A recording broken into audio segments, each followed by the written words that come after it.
Bom dia, boa tarde, boa noite. O objetivo desse vídeo é explanar e explorar o capítulo 6 do livro As Origens do Pensamento Grego, do autor Jean-Pierre Vernant. O título do capítulo em questão é As Origens do Cosmos Humano, e antes de dar início ao capítulo, eu gostaria de contextualizar o autor, que foi um renomado historiador, um antropólogo francês. Ele foi especializado no estudo da Grécia Antiga e o seu livro As Origens do Pensamento Grego é uma obra que explora as bases do pensamento filosófico e mitológico grego. Então, no capítulo As Origens do Cosmos Humano, ele já começa falando da efervescência religiosa que acontecia na Grécia, que ele já havia explorado nos capítulos anteriores. Essa efervescência religiosa preparou o povo da Grécia, vamos dizer assim, para um esforço de reflexão moral. E essa reflexão moral guiou a reflexão política, o pensamento político da época. Tudo isso era uma busca pela virtude. Então, começou pela religião, passou pela sociedade e foi parar no aspecto político, né? Então, no decorrer do capítulo, ele nos mostra como essa busca pela virtude passou primeiro pelo aspecto religioso, de uma forma que as religiões buscavam o meio termo entre coisas que eles achavam ser virtuosas ou não virtuosas, como, por exemplo, atitudes em relação à bebida, ou atitudes em relação ao excesso de exercício físico, ou excesso de comida, e isso foi indo até chegar no excesso de riqueza. Então, a religião passou por diversos âmbitos do aspecto humano e culminou no âmbito da riqueza.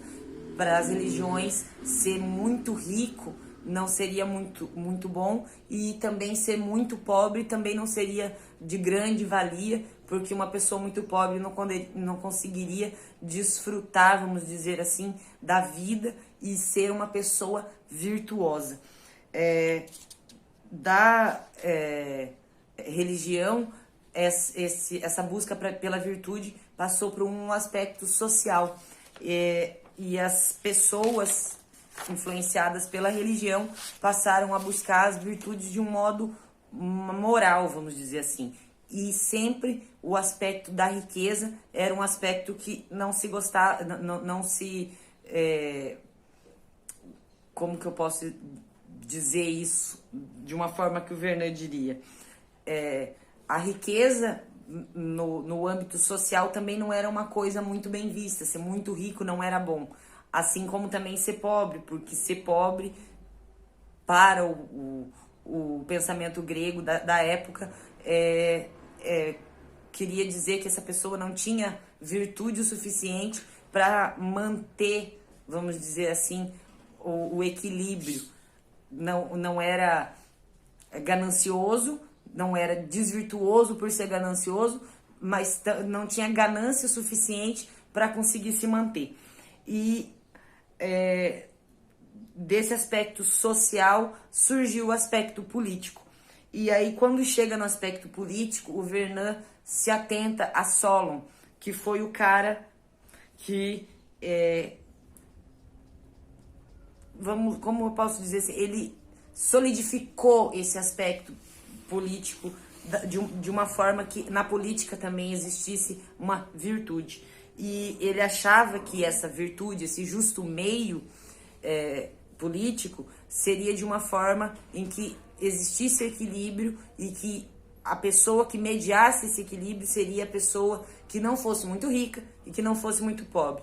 Mas, convenhamos, e o Vernant também diz isso no texto dele, o Solon se baseava nisso porque ele mesmo vinha de uma classe que não era nem pobre e nem rica. Então, ele acreditava que, por ser de uma classe que estava no meio termo, ele poderia mediar esses conflitos entre ambas as partes na sociedade grega. Mais à frente, na próxima página, na página 91, o Vernon mostra que Solon se baseava na mitologia. Então, os aspectos religioso, político, social, moral, todos eles estavam entrelaçados e todos eles passavam por essa busca pelo meio termo, pela virtude da justa medida. E o Vernon também dá a entender que essa justa medida veio de uma forma hierárquica no pensamento grego.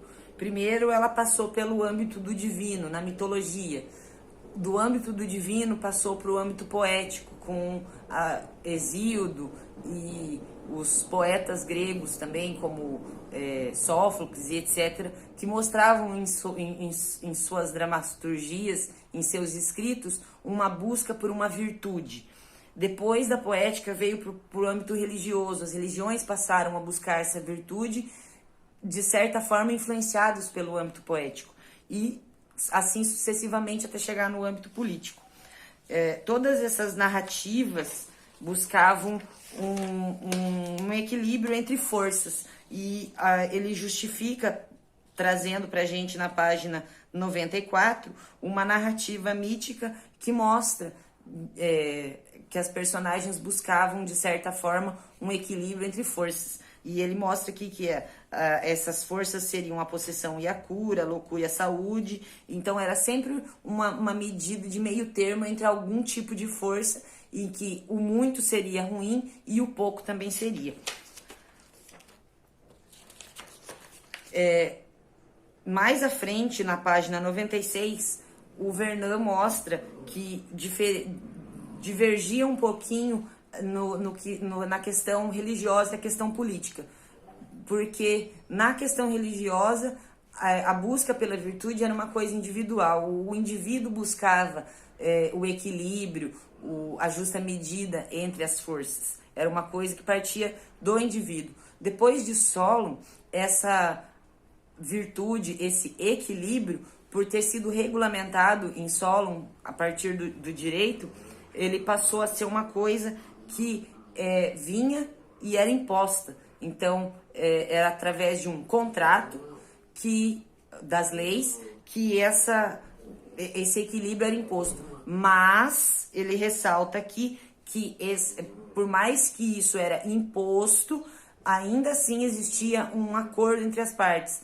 O diálogo era estabelecido entre o mais forte e o mais fraco, vamos dizer assim, e depois desse diálogo estabelecido, acontecia um acordo em que o todo seria beneficiado, não beneficiaria não só uma parte. Ou era o todo ou não era nenhuma. Esse novo estilo de relações humanas obedece normas de controle de equilíbrio e de moderação que traduzem as sentenças que a gente conhece muito, conhece-te a ti mesmo, e o nada em excesso. Então, conhecendo aquele que fazia parte do todo, havia o diálogo e aí não caberia o excesso, porque com o diálogo existiria o equilíbrio. Essa era a ideia básica deles. Mas existia também uma ideia na Grécia que, por mais que existisse um certo desequilíbrio, as partes entendiam que esse desequilíbrio era um desequilíbrio organizacional. O que isso queria dizer? Que cada um aceitando o seu lugar na sociedade, acabaria acontecendo o equilíbrio do todo. É como se, numa metáfora bem boba, cada um deveria entender seu lugar no organismo humano, por exemplo. O coração não deveria querer ocupar o lugar do pulmão, porque ele não saberia fazer a função do pulmão e vice-versa. Então, cada um sabendo de que lugar que era e exercendo a sua função exata, do jeito que era, acabaria existindo uma harmonia entre o todo. Essa era a ideia que existia na Grécia e que justificava as desigualdades que existiam, porque sabemos, claro, que por mais que existisse esse equilíbrio entre as partes, esse justo meio, ainda assim era uma sociedade desigual, escravagista, que não dava direito às mulheres, né, direito de fala. Então, nesse sentido, esse organicismo justificava esses desequilíbrios que existiam na sociedade.